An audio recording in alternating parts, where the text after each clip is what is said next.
जय सद्गुरुदेव, जय पद शरणम।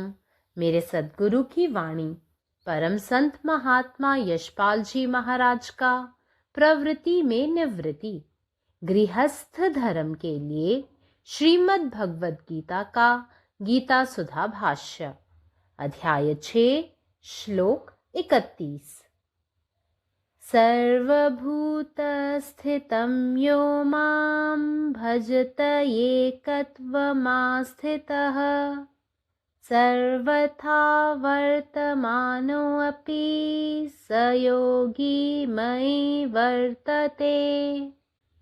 जो पुरुष एक ही भाव में स्थित हुआ, संपूर्ण भूतों में आत्म रूप से स्थित मुझे उसी प्रकार ओतप्रोत समझता है जिस प्रकार वस्त्र में तंतु होते हैं, अथवा जिस प्रकार आभूषण अनेक रूप वाले होने पर भी उन सब का अधिष्ठान सोना एक रूप ही होता है, अथवा जिसका आत्म साक्षात्कार प्राप्त होने पर द्वैत भाव सदा के लिए नष्ट हो गया है, जिसकी अद्वैत आत्म रूप में अटल स्थिति हो गई है, ऐसा मनुष्य पंच महाभूतात्मिक शरीर के बंधन में फंसा कैसे रह सकता है?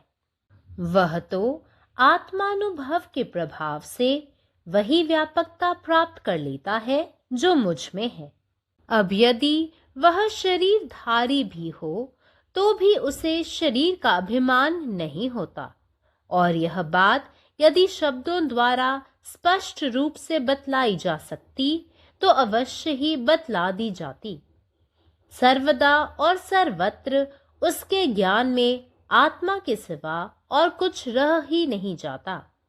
इस प्रकार अनुभव हो जाने पर उसके द्वारा लोकोचित यथा योग्य व्यवहार फिर कैसे हो सकता है?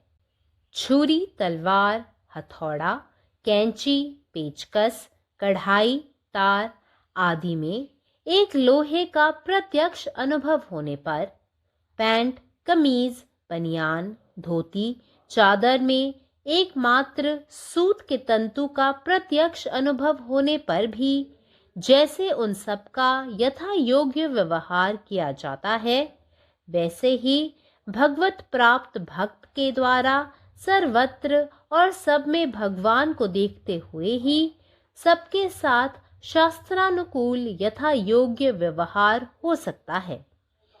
यह बात भी सत्य ही है कि साधारण मनुष्यों के और उसके व्यवहार में बहुत बड़े महत्व का अंतर हो जाता है।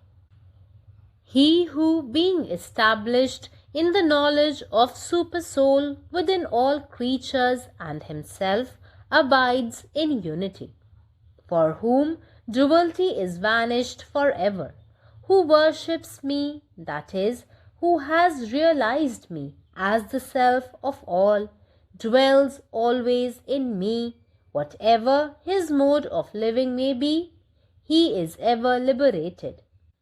This stanza is given here mainly to indicate that a man of realization need not necessarily retire to some secret cave in some forgotten valley of the Himalayas, but can maintain his divine consciousness in all states of existence, in all conditions of life, and under all happy and unhappy circumstances. Sarvatha vartamano api, whatever his mode of life be. Sadhana lived in God though he was a butcher, because his mind was ever fixed at the lotus feet of the Lord. There is a very unhealthy tendency among us to believe and preach that spiritual self-realization is death knell to all activities. Work, in fact, can be performed and really enduring fruits be gained only when the worker has got himself established in the self. His work changes into worship. Om. സദ്ഗുരുവിൻ്റെ സന്ദേശം. അധ്യായം 6, ശ്ലോകം 31. ഒരു തുണിയിൽ നാരുകൾ ഉണ്ടെന്ന് മനസ്സിലാക്കുന്നത് പോലെ സ്വർണ്ണാഭരണങ്ങൾ പല രൂപത്തിലും ആകൃതിയിലും കാണുന്നുണ്ടെങ്കിലും അവയുടെയെല്ലാം അടിസ്ഥാനം സ്വർണമാണെന്ന് മനസ്സിലാക്കുന്നത് പോലെ പല രൂപങ്ങളിൽ ഉറച്ചു നിൽക്കുകയും എല്ലാ ജീവികളിലും ഞാൻ വ്യാപിച്ചിരിക്കുന്നതായും കരുതുകയും ചെയ്യുന്ന വ്യക്തി ഒന്നാണ്.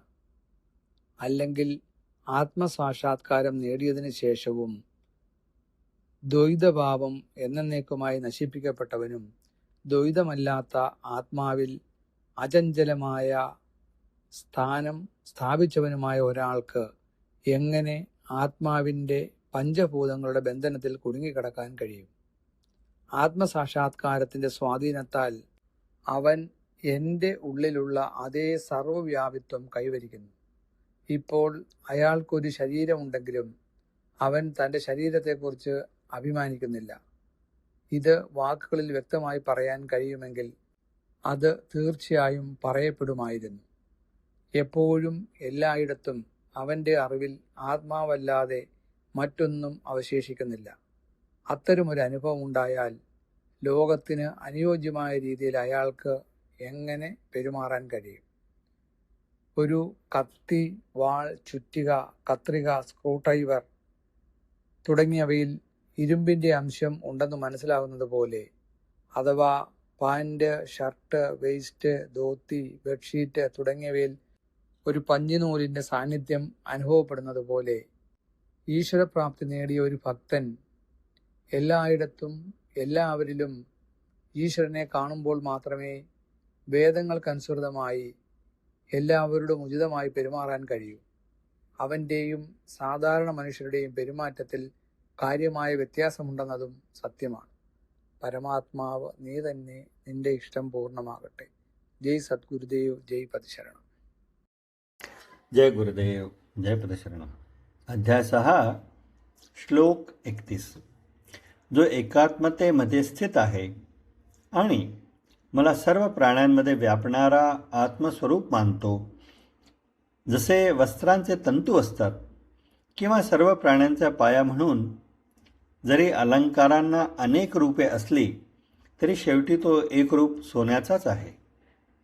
ज्याचे द्वैत आत्मसाक्षात्कार प्राप्त झाल्यानंतर कायमचे नष्ट झालेले आहे, ज्याचे अद्वैत आत्म्यात अढळ स्थान स्थापित झालेले आहे, असा व्यक्ती आत्म्याच्या 5 तत्वांच्या बंधनात कसा अडकू राहू शकतो? आत्मसाक्षात्कारांच्या प्रभावाने तो माझ्या आतमध्ये असलेल्या समान व्यापकतेला प्राप्त करतो. आता जरी त्याचे शरीर असले तरी त्याला त्याच्या शरीराचा अभिमान राहत नाही. जर हे शब्दात स्पष्टपणे सांगितले गेले असते तर ते निश्चितच सांगितले गेलेले आहे. सर्व काळ आणि सर्वत्र आणि ज्ञान आत्म्याशिवाय काहीही शिल्लक नाही, असा अनुभव आल्यानंतर तो जगाला शोभेल असे कसे वागू शकतो? ज्याप्रमाणे चाकू, तलवार, हातोडा, कात्री, स्क्रू ड्रायव्हर, भरतकाम, तार इत्यादींना एकाच लोखंडाचा आणि पॅन्ट, शर्ट, बनियान, धोतर, चादरीवर कापसाच्या एका धाग्याचा थेट अनुभव येतो, त्या सर्वांना योग्य वागणूक दिली जाते. त्याचप्रमाणे ईश्वराची प्राप्ती झालेला भक्त सर्वत्र आणि सर्वांमध्ये ईश्वरच पाहतो. तेव्हाच तो शास्त्रानुसार सर्वांशी योग्यपणे वागणूक देऊ शकतो.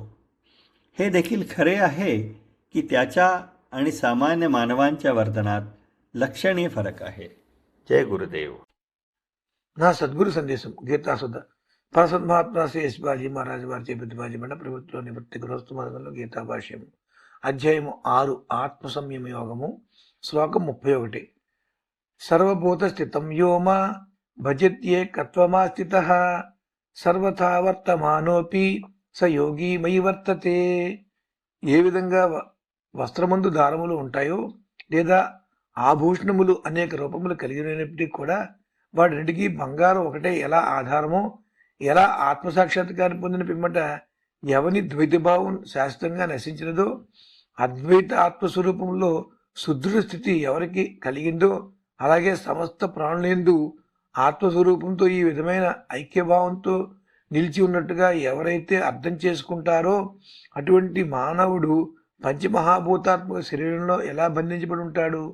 ఆ వ్యక్తి ఆత్మానుభవ ప్రభావంతో నాలో ఏదైతే ఉందో అదే వ్యాపక స్థితిని పొందును. అటువంటి స్థితిలో ఒకవేళ అతడు శరీరధారి అయినను కూడా అతని శరీర అభిమానం ఉండదు. ఈ విషయము మాటలతో స్పష్టంగా చెప్పుటకు వీలైనట్టయితే తప్పక చెప్పబడుతుంది. సర్వదా మరియు సర్వత్రా అతని జ్ఞానంలో ఆత్మ తప్ప మరేది ఉండలేదు. ఈ విధమైన అనుభవ జ్ఞానం కలిగిన తర్వాత అతనిచే లోకోచిత యథాయోగ్య వ్యవహారములు మరలా ఇతరుల వల్ల ఎలా చేయబడతాయి?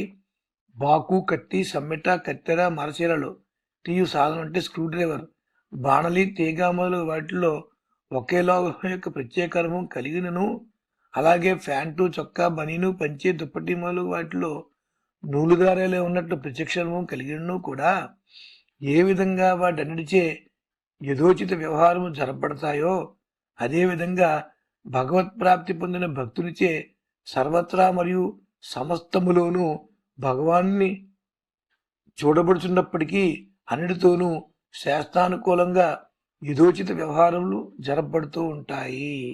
అయితే సాధారణ మానవుల కార్యకలాపముల నుండి చూస్తే ఏదైనా కార్యకలాపములు యందు గొప్ప మహత్వపూరిత భేదం ఉండుట మాత్రము సత్యము. పరమాత్మ నీవే ఉన్నావు, నీ ఇష్టమే నెరవేరాలి. జై సద్గురుదేవ్, జై ప్రసాద్.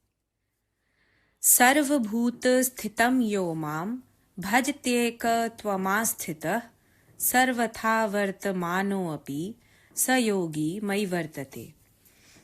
जे मनुख एक ही भाव में स्थित भक संपूर्ण भूत सब में आत्मा रूपेण स्थित हमरा ओहिना ओतप्रोत बुझैत अछि जेना वस्त्र में सूत बुनल रहैत अछि, वा जेना आभूषण कैक रंग के हुए ओकर अधिष्ठान सोन एके रहैत अछि, वा जिनका आत्म साक्षात्कार प्राप्त भ गेल छनि आ जिनकर द्वैत भाव सदा लेल नष्ट भ गेल छनि, जे अद्वैत आत्म रूप में अटल स्थिति प्राप्त क चुकल छथि, एहन मनुख पंच महाभूतात्मक शरीर के बंधन में केना फंसल रहि सकैत छथि? ओ तऽ आत्मानुभव के प्रभाव सँ ओहि व्यापकता के प्राप्त क लैत छथि जे हमरा में अछि। जँ ओ शरीरधारियो हुए तैयो हुनकर शरीर के अभिमान नहीं रहैत अछि। आ जँ ई गप शब्द सब में पूर्ण रूपेण स्पष्ट कयल जा सकैत छल तऽ अवश्य कहि देल गेल छल। सदा आ सब ठाम हुनकर ज्ञान में आत्मा के छोड़ि कऽ आर किछु नहीं रहैत अछि। एहन अनुभव भ गेला पर हुनका सँ लोकोचित यथा योग्य व्यवहार फेर केना संभव हैत? जेना छुरी, तलवार, हथौड़ा, कैंची, पेचकस, लोहिया, तार आदि सब में एकटा लोहे के प्रत्यक्ष अनुभव भ गेला पर, आ जेना पेंट, बुशर्ट, गंजी, धोती, दुपट्टा आदि सब में एकमात्र सूत के बुनावट के अनुभव भ गेला पर हम सब के यथा योग्य ढंग से प्रयोग करैत छी, ओहि तरह भगवत प्राप्त भक्त सर्वत्र आ सब में भगवाने के देखैतो रहला पर शास्त्रानुकूल यथा योग्य व्यवहार करैत छथि। इहो गप सत्य अछि जे साधारण मनुष्य के व्यवहार आ एहन भक्त के व्यवहार में बड़ अंतर भ जाइत अछि। अखिल भारतीय संत मत सत्संग पंजीकृत दिल्ली, मुख्यालय B20 CC colony, Rana Pratap Bagh के सामने, दिल्ली। सत्संग आश्रम संत यशरूप तपोभूमि परिसर, अनंगपुर, जिला फरीदाबाद, हरियाणा।